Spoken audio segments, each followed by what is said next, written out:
but she liked the idea of finding a home and having it all ready, cosy and lived in for when Giles came back. They had been married just 3 months, and she loved him very much. After sending for breakfast in bed, Gwenda got up and arranged her plans.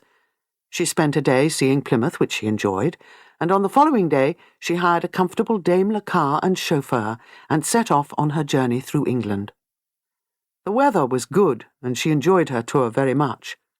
She saw several possible residences in Devonshire, but nothing that she felt was exactly right. There was no hurry. She would go on looking. She learnt to read between the lines of the house agent's enthusiastic descriptions and saved herself a certain number of fruitless errands.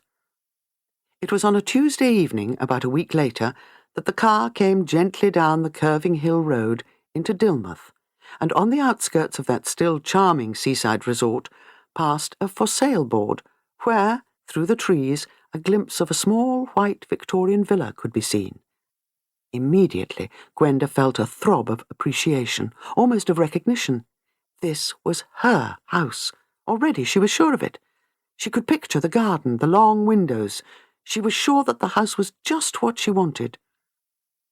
It was late in the day, so she put up at the Royal Clarence Hotel and went to the house agents, whose name she had noted on the board, the following morning. Presently, armed with an order to view, she was standing in the old-fashioned long drawing-room, with its 2 French windows giving onto a flagged terrace, in front of which a kind of rockery, interspersed with flowering shrubs, fell sharply to a stretch of lawn below.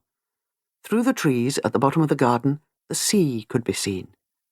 "This is my house," thought Gwenda. "It's home. I feel already as though I know every bit of it." The door opened, and a tall, melancholy woman with a cold in the head entered, sniffing. "Mrs. Hengrave?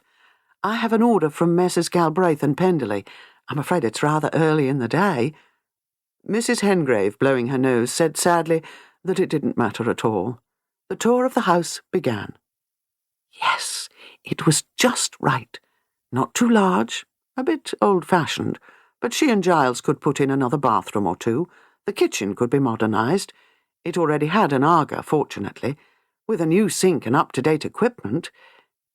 Through all Gwenda's plans and preoccupations, the voice of Mrs. Hengrave droned thinly on, recounting the details of the late Major Hengrave's last illness.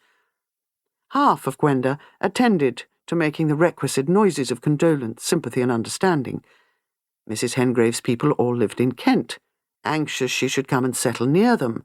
The Major had been very fond of Dilmouth, secretary for many years of the golf club, but she herself— Yes, of course, dreadful for you, most natural. Yes, nursing homes are like that. Of course, you must be— And the other half of Gwenda raced along in thought. Linen cupboard here, I expect. Yes. Double room, nice view of the sea. Giles will like that. Quite a useful little room here.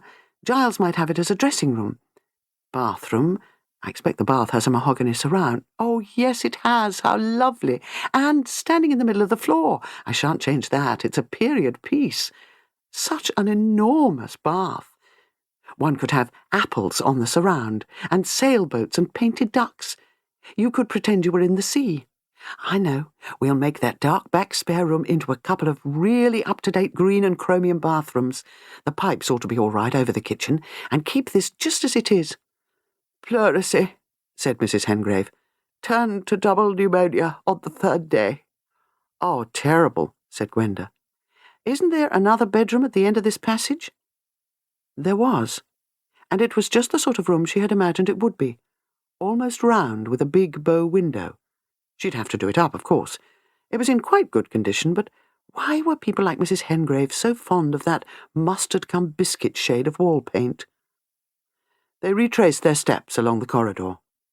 Gwenda murmured conscientiously, 7 bedrooms, counting the little one and the attic.